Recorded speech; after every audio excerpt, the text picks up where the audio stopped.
오늘 피아노를 치는 우리 전상현 집사님은 어제 운동하시다 넘어지셔서 지금 무릎 연골이 깨진 상태입니다.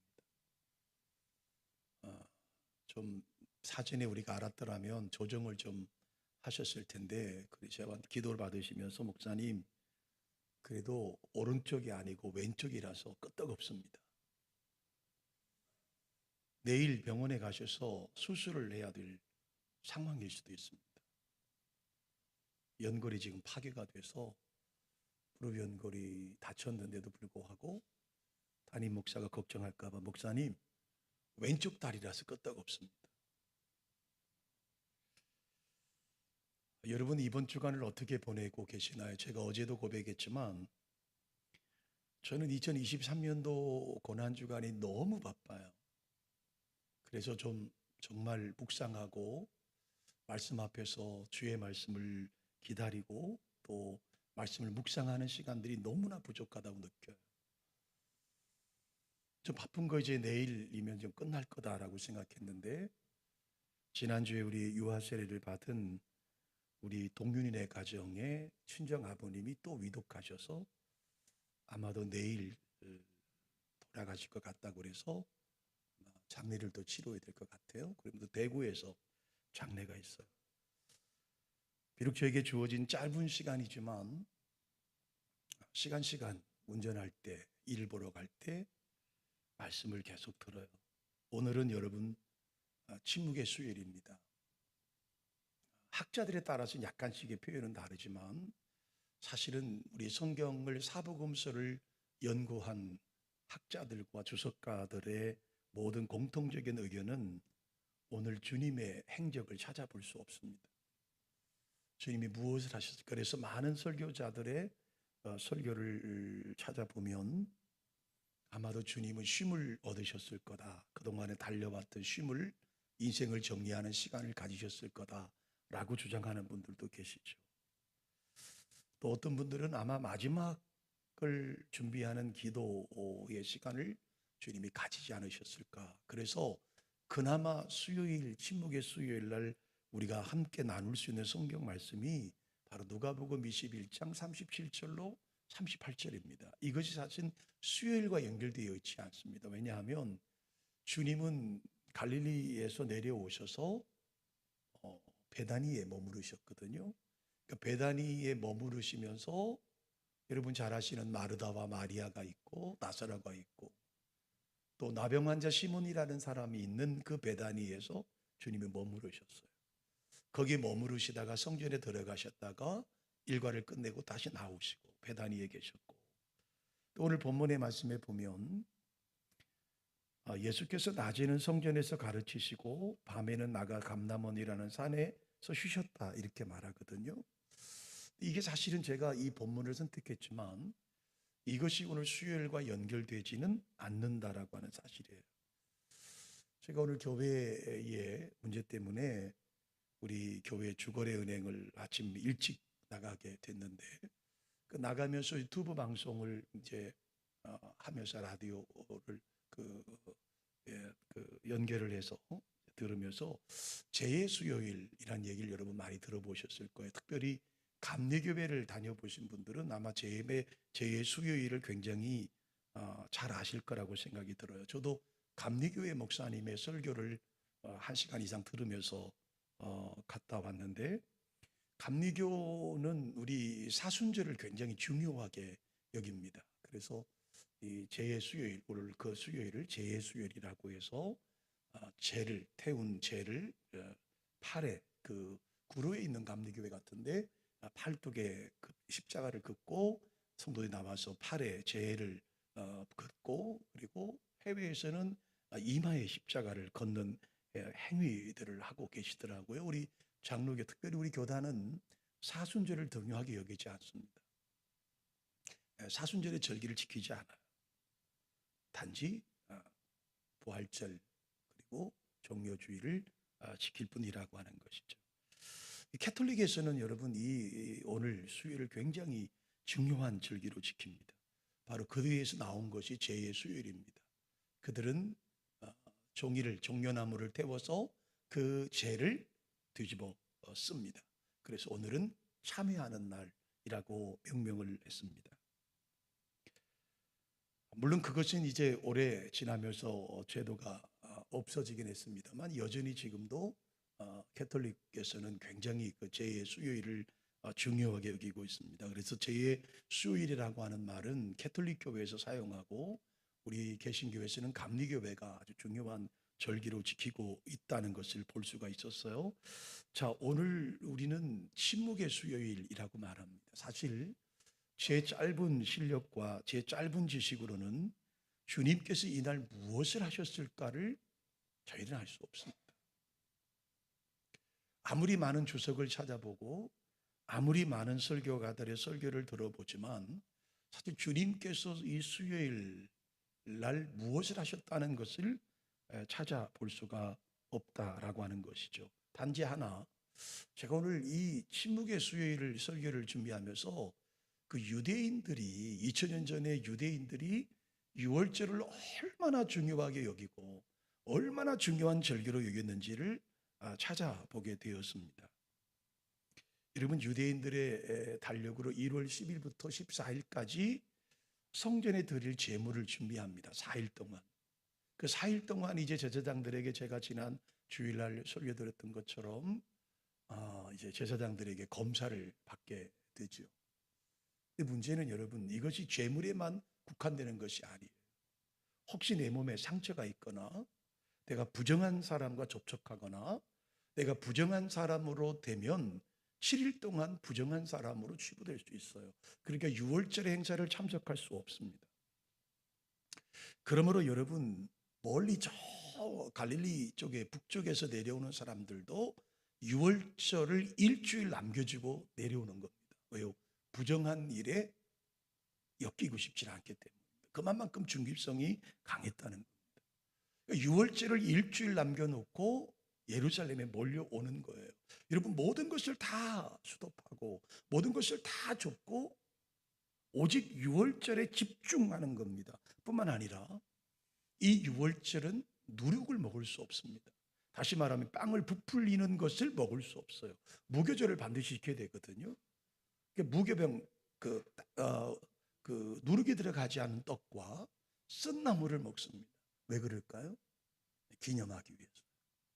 과거 우리가 430년 동안 종살이했던 것을 기념하고 우리를 구원하신 하나님 앞에 감사함으로 그들은 이 절기를 같이 드리고 있어요. 그러니까 유월절이 다가오면 예루살렘은 대청소의 시간이 필요한 거죠. 집안 구석구석에, 집 밖의 구석구석에 누룩이란 누룩을 다 치우는 겁니다. 그만큼 정성을 다하는 겁니다. 그만큼 정성을 다해요. 그만큼 유월절을 준비하는데 온 힘을 다합니다.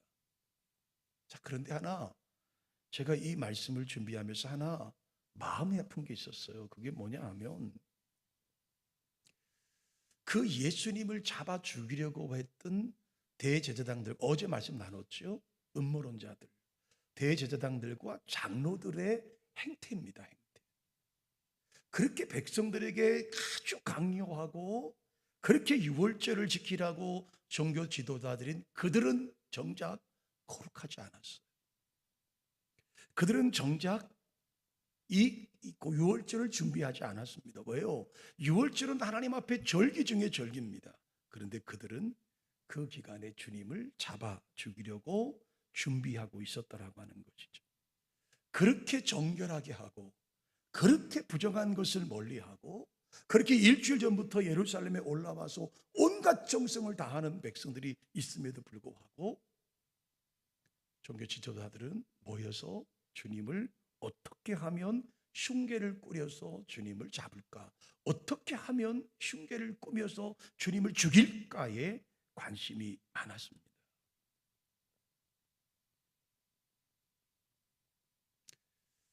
아마 이날도 어쩌면 그들은 여전히 모여서 어떻게 하면 예수를 잡을까? 어떻게 하면 예수를 죽일 수 있을까?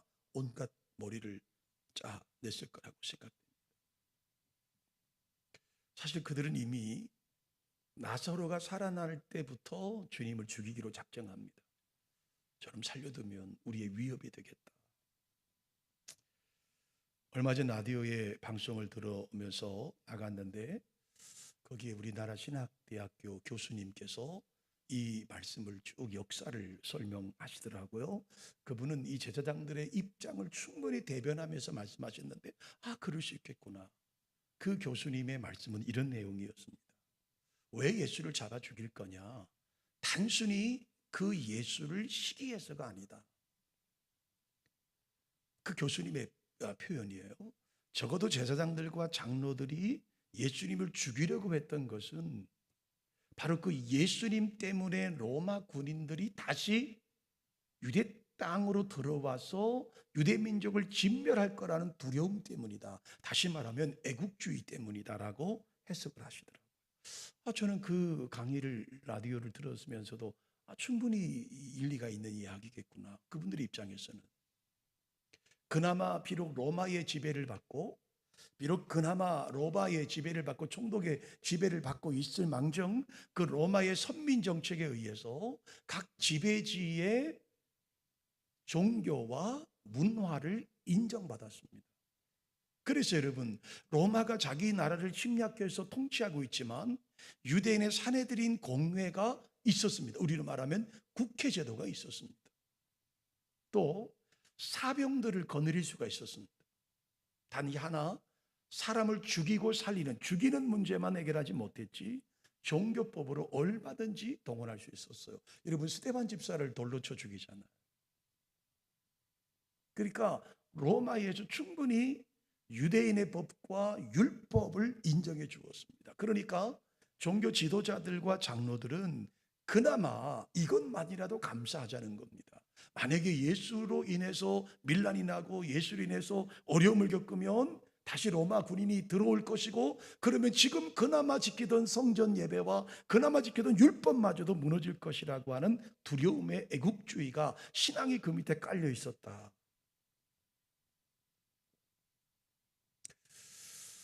그 교수님의 그 강의가 일리가 있지만 그러나 그들은 지금 이 유월절을 지키는 데 있어서 전혀 여기에 거룩함을 유지하지 못했습니다. 누가복음 26장 4절에 어제 우리가 말씀을 나눴던 것처럼 이렇게 말씀합니다. 흉계로 잡아 죽이려고 의논했습니다. 그들의 죽임의 의논은 어떻게 하면 로마의 총독을 끌어들여서 어떻게 하면 로마 사람의 힘을 빌려서 예수를 죽일까? 어떻게 하면 로마 사람으로부터 흉계를 꾸려서 예수를 잡아 죽일까라고 하는 것이 그들의 오직 생각이었습니다.